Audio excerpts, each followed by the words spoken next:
Well, hello everybody and welcome back to the channel. This is David Bianco. So a week and a half ago, I went by one of my favorite stores in the area of Dallas-Fort Worth, Metzger's Vintage Audio. They sell a lot of vintage audio, repair it, resell it after repair. They also sell some vinyl, and Nick's just a great guy. I've had him on the channel before, and it's really good to go in there and see the new equipment that they get in, which is new old equipment, of course. And when I went in last week, Nick said, hey, you have a lot of videos backed up to work on for your channel, or what's the situation? I said, no, not really, not right now. I've got just one review to do, the UHQR coming out of Doors LA Woman, which I've already done. And other than that, no, not really. So he said, hey, I got a piece of equipment came in you might be interested in looking at. And he brought it and showed it to me and said, hey, you ever seen one of these? And I'm like, oh my gosh, I had one of these back in the day in the early 80s. And it is what is known as the best cassette deck ever made. And it's called the Nakamichi Dragon. I'm going to tell you about that, show you it, talk about its design and how well it works as we come back for another Safe and Sound Texas audio excursion.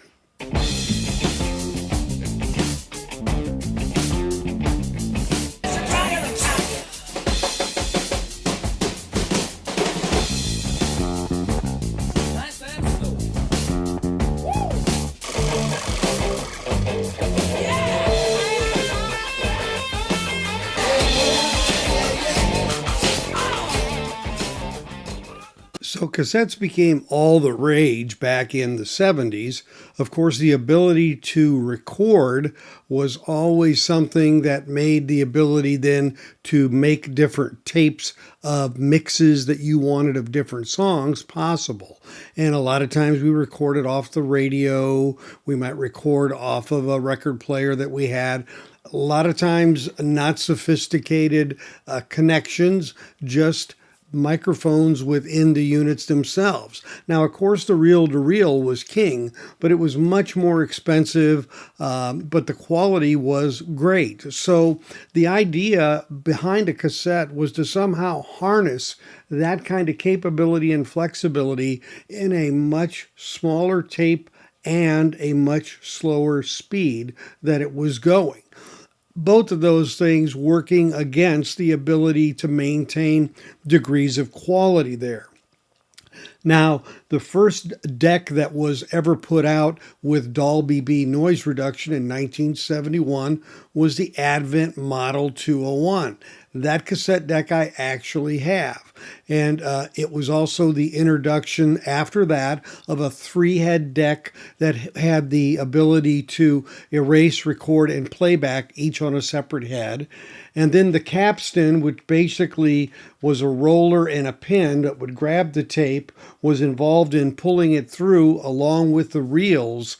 They went to what they called dual capstan decks, where they would pull on each end of the heads so that you would get more consistency of the flow of the tape and it wouldn't stretch the tape.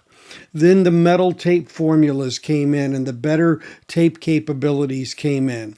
So all of this was going on within the structure of supporting cassette decks and the media that was being used.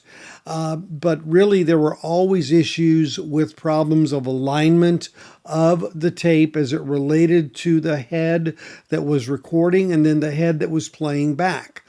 Traditionally, what would happen, of course, when it was the worst usually, is if you recorded it on deck A and then you went and played it back on deck B, and those alignments were somewhat different. And it didn't take much for it to lose some of that high frequency.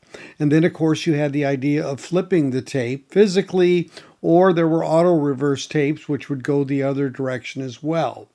So one of the gaps that was in this was this alignment issue. And so Nakamichi had been developing cassette decks, and they were all high quality, but it wasn't until 1982 that this Dragon was released. Now, this was an $1,850 piece of gear. And again, that's back in $1982. So you're talking, what, $6,000 or so in today's money. And it wasn't long, they repriced that up to $24.99, so $2,500. So very, very expensive. But it was what was considered a bit of an engineering marvel. It had beltless and springless dual capstan transport, direct drive motors, controlled to really a remarkable degree of accuracy with a quartz clock. So these were all new ideas. It pushed some of the areas where there were pressure pads in the head-to-tape contact and relied solely on motors to provide that desired pressure and ability to sense that. So this was the cat's meow.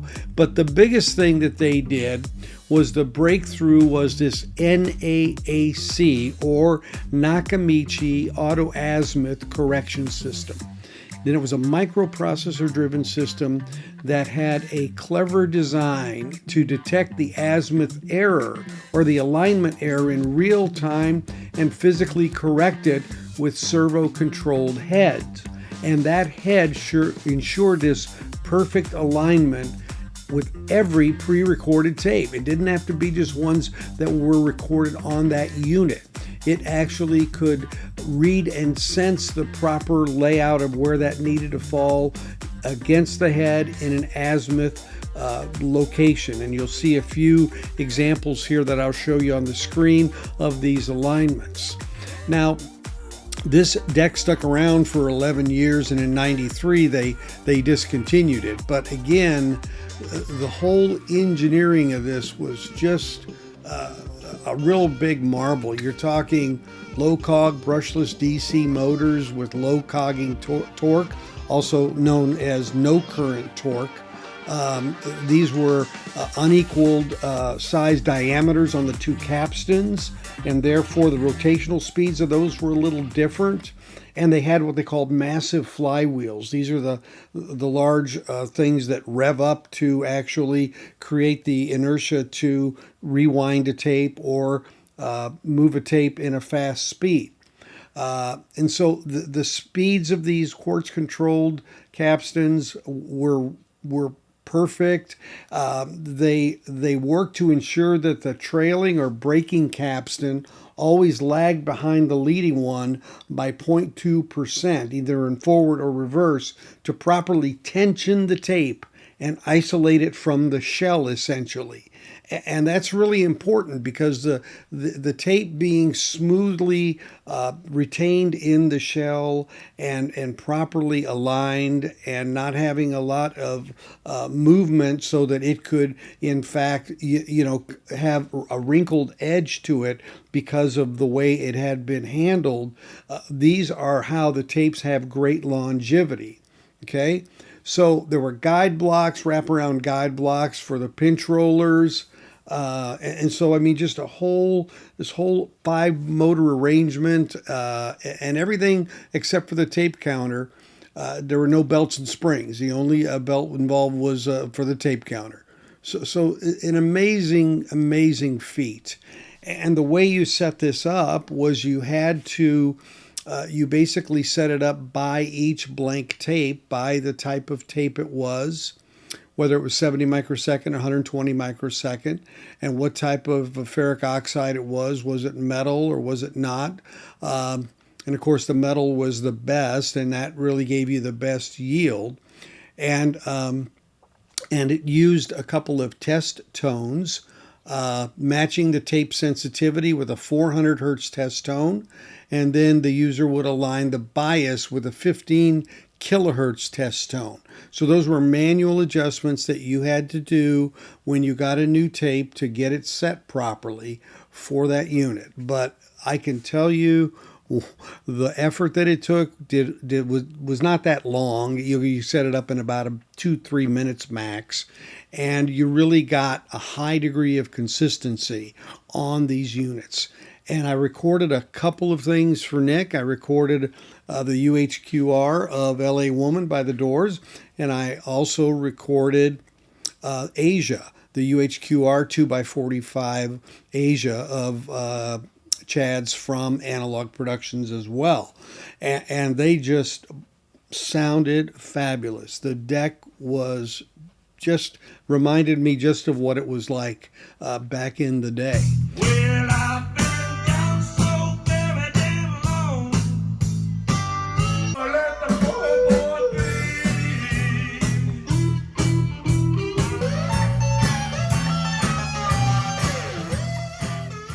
Now, ironically, they also had a TD1200 unit, which was for the car. And I had one of these as well. Now, what was really interesting about this unit is instead of inserting the cassette, you actually hit a button and the drawer popped out and you would lay the cassette down into it. Then you'd push the drawer shut. Now, this unit, all of the mechanisms in the drawer related to the tape controls, it was all what took up the head unit. All the other electronics were in a separate unit that you connected to it. So this thing was really focused on the tape transport, and it used this NAAC methodology with the azimuth for your car even. And this thing could fast forward or rewind a 90-minute cassette in about 20 seconds. And I mean, it sounded like a jet taking off when this motor went on this thing. It was unbelievable.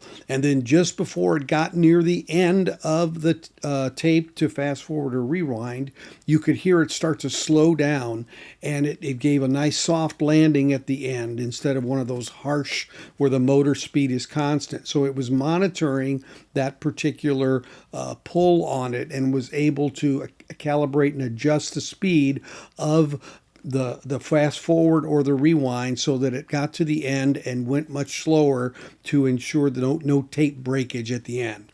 So this was very highly sophisticated. That particular unit was $1,200 in the day for your car.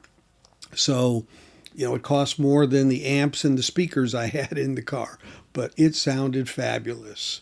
Now, this unit now refurbed is like $29.95. It's it's very rare to find, and when you find them, they're not always working, and there's a lot of very sensitive gear in there. There's a lot of TLC you have to do to make these work right, but it is uncompromisingly one of the best sounding things and rivals a reel-to-reel tape deck, honestly, because this unit, of course, has Dolby C on it, so you got a lot of great noise reduction there as well. But an amazing unit, an engineering feat, no doubt about it, and a reflection of what was in the past one of the main media sources that was used for music that was pre-recorded and sold in stores, and also for you to make your own recordings as well and have portability, because you could bring your cassette into your car or you could put it in a Walkman. Sony Walkmans were really huge, and you'd carry around your headphones and a small cassette player as well. Then we had boom boxes, of course, with cassette players in those. So it was a media that got us through 15, 20 years easily before CDs came in the 80s. These all overlap, of course, when they come into the market, and one supersedes the other, and that's just the way that goes. And of course, cassettes are not that easy to find. Occasionally, new releases come out in a cassette, just usually as a bonus for someone maybe that buys an early print of a new recording, and it's kind of a nice to have, a novelty. But generally, of course, those are fewer and farther between.